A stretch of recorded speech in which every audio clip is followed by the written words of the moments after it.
হযরত মুহাম্মদ সাল্লাল্লাহু আলাইহি ওয়াসাল্লাম কতটা মহান ছিলেন। নবীজির সাথে ৭০ জন সাহাবী ছিলেন। সেই সময় মদিনায় অনেক সুখ শান্তি ছিল। হঠাৎ অনেক খারাপ সময় চলে আসে সেখানে। বেহেশতের মতো শহর দোজখ হয়ে গেল। সবখানে তখন আগুন আর আগুন। তখন সেই ৭০ জন সাহাবী বিপদের মুখে পড়েন। কেউ আহত হন, কেউ বা মারা যান, কারণ তাদের জন্যই এই ফাঁদ পাতা হয়েছিল। আমাদের নবীজি তখন এই ঘটনার পরে ভীষণ দুঃখ পেয়েছিলেন। আনাস ইবনে মালিক বলেছেন, তিনি নবীজিকে এত দুঃখ করতে এর আগে কখনোই দেখেননি। আমাদের নবীজি প্রতি ওয়াক্ত নামাজে ওইসব নিষ্ঠুরদের অভিশাপ দিতেন।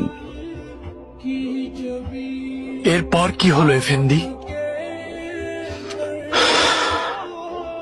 এরপরই কোরআনের এই আয়াতটি নাজিল হলো, হে মুহাম্মদ, আমি আপনাকে বিশ্ববাসীর জন্য রহমত স্বরূপ প্রেরণ করেছি। এরপর থেকে আমাদের নবীজি অভিশাপ দেয়া বন্ধ করেছিলেন। এমনকি তিনি তার শত্রুকেও অভিশাপ দিতেন না। এবং আমরাও আমাদের পাপী ও বিপথগামী ভাইদের কখনো অভিশাপ দিতে যাব না।